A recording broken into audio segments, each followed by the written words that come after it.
Hello, my name is Glenn Guyton, your cultural competency navigator, and today we are going to talk about the benefits of cultural competency in the workplace, and maybe we'll do a little bit of music.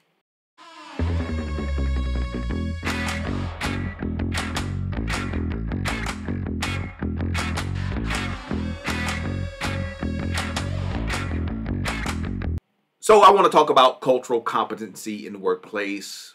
What are the benefits? Why are we even wasting time to talk about this? And why am I saying cultural competency? Go back and read some of the blogs I wrote on this. I talk about the different levels of cultural competence per se, like cultural competence is a thing. I talk a little bit about cultural awareness, cultural sensitivity, all those things. But cultural competence, the framework I'm going to work with you today on is cultural competence being like how we tie everything together, right? We have diversity, equity, inclusion. We talk a little bit about belonging. How do we tie all those things together and create effective systems, right? Create effective systems that take into consideration cultural differences. So how do we navigate cultural differences in the workplace? You know, what tools, systems of accountability do we put in place to make an organization culturally competent? So why is that a good thing? Why is cultural competency a good thing? Not just being diverse, not just being inclusive, not just being equitable. We try to do those things in silos or in these little pockets in the workplace. A lot of people do because you aren't doing diversity, equity, inclusion maybe the right way, I should say, or in ways that are effective. You know, we just start throwing things out. One of the analogies I use is we just throw spaghetti on the wall and we try to see what sticks. We don't want to do that. We want to have systems of accountability. We want to have measurable data to make sure that all this time and energy that we're spending on diversity, equity, inclusion is being effective. How do we do that, right? That's cultural competency. So what's the benefit of all of this? Let me just start by saying, you know, again, it's a lot of stuff in the media about being woke and being politically correct. That's not what I do. That's not the business that I'm in. That's not what I think is effective as we think about this important work. Culturally competent organizations really understand how to leverage the diverse gifts and talents that are out there to accomplish their goals. That's what we want to do. That's why we're doing this. We're not doing it to lose money. We're not doing it to be unproductive. We're not doing it just to make people feel good. That's not what this is about. Now, people will feel good, right? I think if we practice cultural competency, people will feel good. People feel better about themselves. People will be happy. You'll have diverse faces. You'll have different people bringing in their gifts and talents to the workplace. You'll have all of that. But that's not the end goal, right? We want to make sure that we are effective in accomplishing our mission, and being culturally competent is one way to get there, right? It's an excellent way to get there because you have all these different people from different backgrounds, different ideas coming together to work in your workplace. And how do you get that to mesh? How do you get it all to fit together in a way that's effective? That's what this work should be about. Valuing your workers, valuing their ideas, and getting the most out of them in a healthy way. Now there's injustice, right? There's injustice. Our country is founded on certain principles, you know, life, liberty, and the pursuit of happiness. We need to have all of that stuff. That's so important.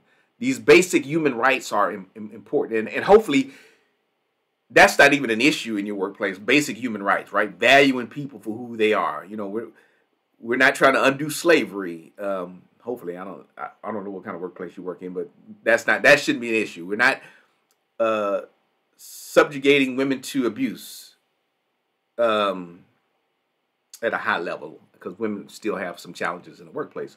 But we want to take people from different backgrounds, bring them together, and have a harmonious, effective workforce. Bottom line, again, it's not being woke. It's not if you white, you still belong. If you're a woman, you belong. If you're black, you belong. If you are from Africa, you belong. If you're from Mexico, you belong. Because you have certain gifts and talents that you bring, and we're going to learn how to do to put all those differences together in the workplace and be effective. That's what we want to do. And so we don't have to be mad about this work. There are certain benefits. There are benefits when we hear that companies are more productive, more creative, all that good stuff. You've heard that before. I've said it before, but I want to break it down just a little bit simpler for you. Look at this guitar, right? This is my guitar. I love this guitar. This is a wonderful guitar. It's a Taylor Mini Koa GS Mini. It's wonderful. It's a beautiful guitar, right? Beautiful guitar. You have these notes on the guitar, right? You have these notes, these strings. You have 1, 2, 3, 4, 5, 6 strings, right? You have 2 E's, right? 2 E's, a high E and a lower E, right? Now, I'm not a very good guitar player. I'm not going to say that I'm like an expert guitar player or anything. That's not what I do. I'm a diversity, equity, and inclusion in the workplace trainer. That's what I do. I just like this guitar. It just kind of helps me relax. But just imagine if I was worse than what I was, and I'm trying to play this guitar, and I'm going to be a musician, and all I can play is E. E, E, E. I like my E, E, E. I love my E, so I'm just going to play E. That would be horrible, right? You go to a concert and somebody just E, E, E, E, E, E, E, E. That's not very effective. Well, maybe I can just add another note. I can play the E and A. It's a little bit better, right? But it's really not music. It's just one note. But what if I put several notes together? I have a G chord, right? I have a G chord because when I put things together, it sounds better, especially when we think about music. I learned how to put these notes together to compose something, to make something sound good. Eventually, I put enough notes together.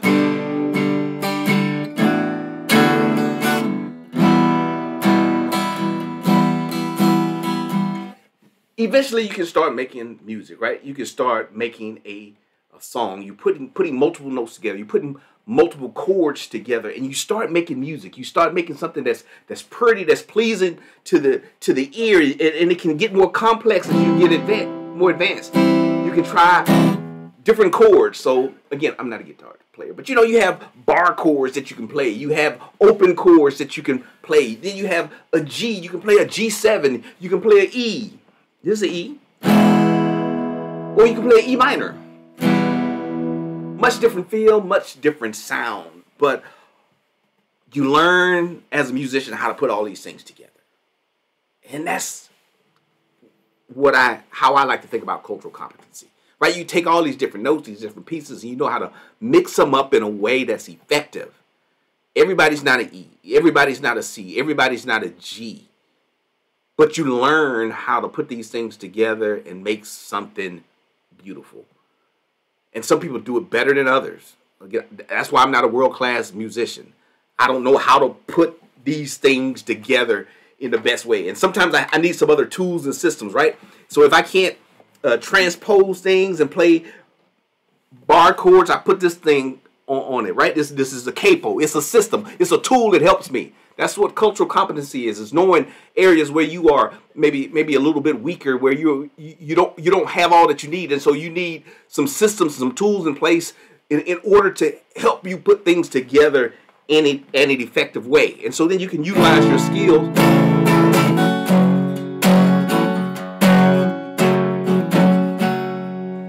You can put these things together because you have the right tools, the right systems, the right help in place.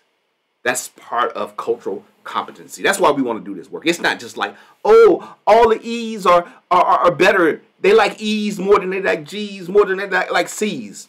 Doesn't that sound idiotic? What if a musician says that? I just can't stand E. I'm just not going to utilize E in my music. So every chord I play, I'm not going to make sure I don't play any chords with E's. That's going to limit you. That's what happens in the workplace when we discriminate, when we don't take the time to utilize all of the things that we have available. And even on this E string, right? This E string has a number of different notes that you can play. I can play E in multiple places on different strings. And so when you are skilled at cultural competency, when you can look at the tools that you have, the people that you have, and bring in diversity of thought, diversity of experiences, these diversity of skills, when you can bring in these different perspectives in the workplace, it creates something powerful. That's the importance of this work. It's not just about checking boxes, being work, and being woke and all that stuff. That's not what it is. If that's your approach to diversity, equity, inclusion, you are missing the boat. You're missing out on something. If you're just checking a box, we're just gonna throw some things together. We're just gonna be diverse, but we're not empowering our people. We don't have systems in place, and we're not measuring what's next. If you're not putting these things together in good systems with checks and balances, if you don't know why you're bringing in these diverse team members, you're missing out on something. We want to be culturally competent. We want to be aware of the differences, and we want to know how to utilize those differences in ways that are effective in accomplishing our mission. Now, maybe you work at maybe you work at the E factory, and all you all do is E. We just do E. We don't want anything but E. That's fine. If that's your business model, if you feel like your business is going to be better served by being monocultural, monolithic, you do you. Why? Because it's your company. It's not my company. It's not nobody else's company. And maybe your clients just like E. We don't tolerate G's and F's here at this company. We just want E's. That's all I want you to produce is E. That I believe that limits you, right? Can you survive that way? Yeah, you can survive that way. But what if something changes? What if the market changes and, well, it's a down year for E's? Well, if you only do E's, if you only have that E skill set, you're going to be out of business. But if you can do some E's, if you can do some F's, some G's, and go across that whole spectrum of chords and notes and know how to put them all together, you'll do better, right? You'll do better. You can survive the ups and downs of the market. Maybe F's are up. Maybe A's are up this week. E's are down. But if you have that diversity in your organization, if you have those diverse systems built in, you'll survive. You'll weather the storm. So that's part of the primary benefits. I'm not going to talk to you about all these other aspects of diversity, equity, inclusion, why it's beneficial. I've said it. I'll post some blogs, link to some blogs and things that I've written about that. You can read it. You can Google it on the website. But I want you to be effective. I want you to learn how to utilize differences in an effective way. And if people in your workplace can't get on board with that, maybe you need to find other workers, right? Nobody's trying to push anybody out, right? That's not what this is about. It's not about pushing people out, but it's bringing together the right systems, the right tools, the right people in order to be effective in accomplishing your mission. I don't know what your mission is. You know what your mission is, but I do think being a culturally competent organization pays dividends, and it will boost your productivity, will boost your sustainability in the long term. Well, thank you so much. I'm Glenn Guyton, your cultural competency navigator, and it's been a pleasure chatting with you today. Have a good one.